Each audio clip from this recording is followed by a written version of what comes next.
The Sunday school lesson for September the 1st, 2024 is Daniel honors God's law. Daniel chapter 1, verses 8 through 21. Welcome, viewers and subscribers to my channel, The Backstory and More. If you are new here, I am Audrey, and if you are interested in knowing what happens before each Sunday school class, you are at the right place, because I will share the backstory, read the lesson text, and offer a brief lesson summary. Please remember also to subscribe to this channel to help the channel grow one viewer and one subscriber at a time. The backstory takes us to Daniel chapter 1, verses 1 through 7, Daniel's training in Babylon. In the 3rd year of the reign of Jehoiakim, king of Judah, Nebuchadnezzar, king of Babylon, came to Jerusalem and besieged it. And the Lord delivered Jehoiakim, king of Judah, into his hand, along with some of the articles from the temple of God.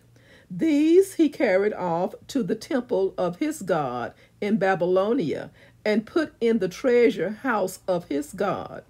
Then the king ordered Ashpenaz, king of his court officials, to bring into the king's service some of the Israelites from the royal family and the nobility, young men without any physical defect, handsome, showing aptitude for every kind of learning, well-informed, quick to understand, and qualified to serve in the king's palace.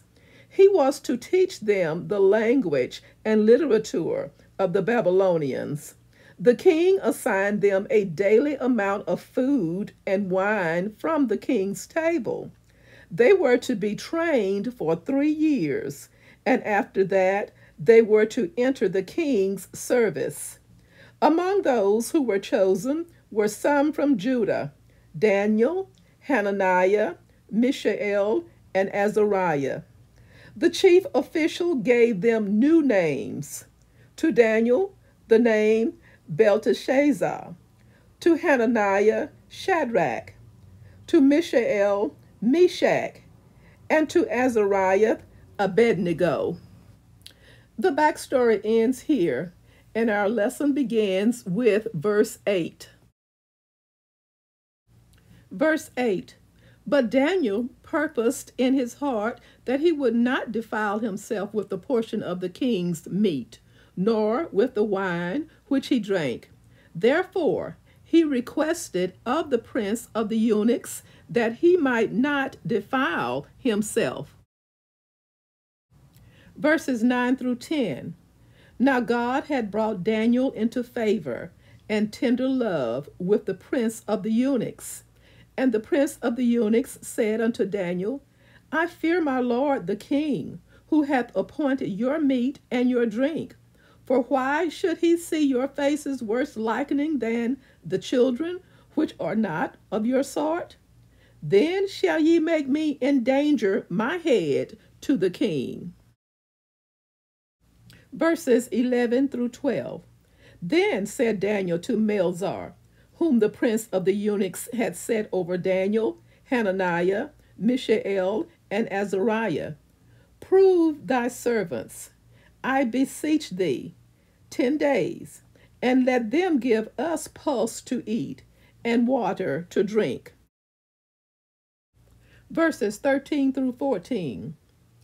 Then let our countenances be looked upon before thee, and the countenance of the children that eat of the portion of the king's meat. And as thou seest, deal with thy servants. Verses 15 through 16. And at the end of 10 days, their countenances appeared fairer and fatter in flesh than all the children which did eat the portion of the king's meat. Thus Melzar took away the portion of their meat and the wine that they should drink, and gave them pulse. Verses 17 through 18. As for these 4 children, God gave them knowledge and skill in all learning and wisdom, And Daniel had understanding in all visions and dreams. Now, at the end of the days that the king had said he should bring them in, then the prince of the eunuchs brought them in before Nebuchadnezzar. Verses 19 through 21.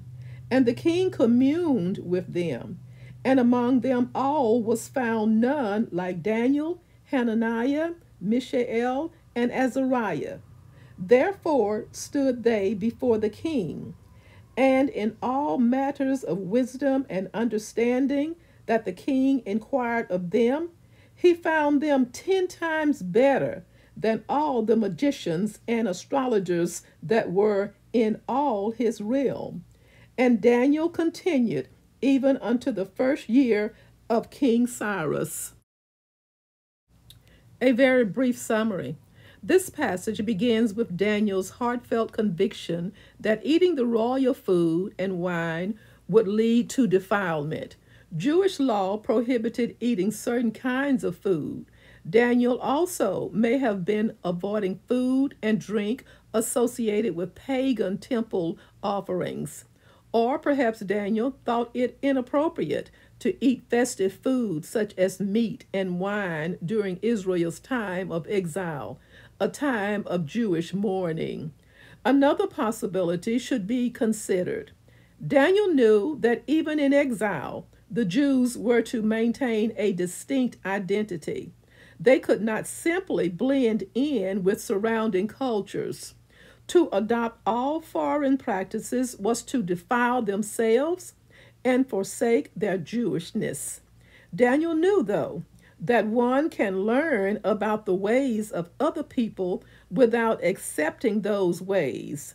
That's probably why he didn't object to learning the Babylonian language and literature. Food, however, was different. In light of God-given dietary laws for Old Testament Jews, the Jews had been set apart by diet. Daniel had to make choices regarding what would compromise his Jewish identity and what wouldn't. To compromise on food would mean he and his friends were becoming full-fledged Babylonians rather than Jews who happened to live in Babylon. Hananiah, Mishael, and Azariah shared Daniel's convictions. The words "among those who were chosen," verse 6, indicate that other Jews beside these four were also in the king's palace, but they apparently made different choices about diet and Jewish identity. We are not told that God judged these other Jews, but as the story unfolds, it is clear that God blessed the most conscientious. Thank you so very much for listening. And remember that every Sunday at 1 o'clock Central Standard Time, I upload a new video for the upcoming Sunday. Look for that. Stay safe and may God bless.